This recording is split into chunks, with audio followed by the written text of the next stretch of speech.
Mike Sullivan. I'm a former IRS agent and teaching instructor with the IRS. Welcome to my YouTube station. It's the home of the 5-minute or less video. I'm a former agent. I've worked about 10,000 cases. I'm a national expert in resolution matters. I just sit at home and shoot these videos. Many are for just public service to give you the information you need, and that's what it is today. I'm going to be talking to you about the federal tax lien. I have a whole team of former IRS agents on staff. I've been on the national news a lot. They actually ask me for my interviews for me, and you can see those interviews and more importantly my team at 777irs.com. I do these videos so you don't get ripped off by third parties, and we give you the information that you need. So anyway, let me tell you about the federal tax lien. As a former revenue officer, I have worked thousands and thousands of cases. I have filed thousands and thousands of liens. As a matter of fact, to be honest with you, I changed my signature because I signed so many federal tax liens. In a day in my office, I would be the federal tax lien coordinator. And anytime you over, at that time, $5,000, we had to file federal tax liens. I used to actually write out my name, Michael D. Sullivan, and I changed my name just to an S. That's how many federal tax liens I used to file because my hand would get tired filing them. So let me tell you about the federal tax lien and what its purpose is. If you owe over $10,000 in tax, the IRS has the right to file a federal tax lien. During the COVID period, they haven't been doing that. Why does IRS do that? IRS wants to protect the interest of the federal government. And by doing so, by protecting the interest, that lien goes on and it gets filed at the courthouse where you actually live, in the area or county that you live in. If you want to find out if you have a federal tax lien filed, you can actually go to specifically the courthouse where you live at. You just Google your name in there when you get to the courthouse and say federal tax liens and see if a federal tax lien has been filed.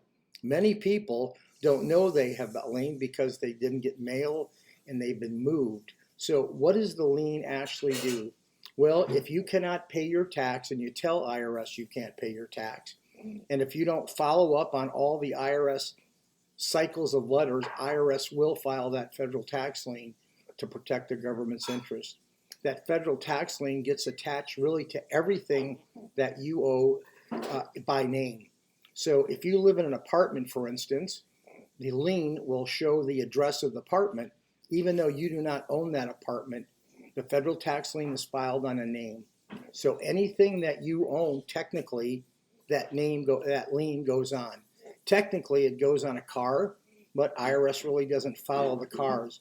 IRS is really more interested in real estate, because what they do is when you go to sell that piece of property, that federal tax lien is filed at the courthouse, and it's gaining interest and interest and interest and interest.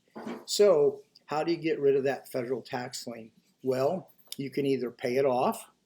The 10-year statute of limitations can run on the lien, and that lien will go away.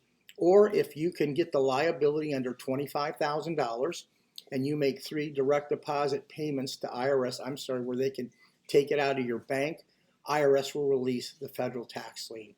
So you will not find the federal tax lien on your credit report, because under the Fair Trade Crediting Report Act, the IRS does not put enough information to please them, and because of that act, you will not find it on a credit report. You may find it somewhere, but it should not be there. So at the end of the day, you want to get that lien off as soon as you can. So what you can do, like I said, is get the lien under $25,000. Let IRS take it out of your bank for 3 months. The lien will go away. If you don't have the money to pay it off, IRS is not going to release the federal tax lien. I will tell you, if you own a home and at the closing of that home, or you want to sell your house, you can sell your house. So let me rephrase that. You can sell your house, but at the time of closing, IRS is going to take that out, and IRS will release the lien. Now, let's say you don't have the money to full pay the actual federal tax lien. You can ask for a discharge of federal tax lien, and IRS, there's a code section that you can use, and you fill out an application of discharge for the federal tax lien, and IRS will go ahead and release that lien after you file the application, and you can find that application on a pub at 783. All the information will be on there. The federal tax lien, like I said, is damaging because if someone does see the federal tax lien, it's going to show, yeah, oh, the government, maybe we better not do business with you. So if you can prevent the federal tax lien from happening, that's your best thing that you can do. Thank you very much. Give me a subscription if you would. I appreciate it.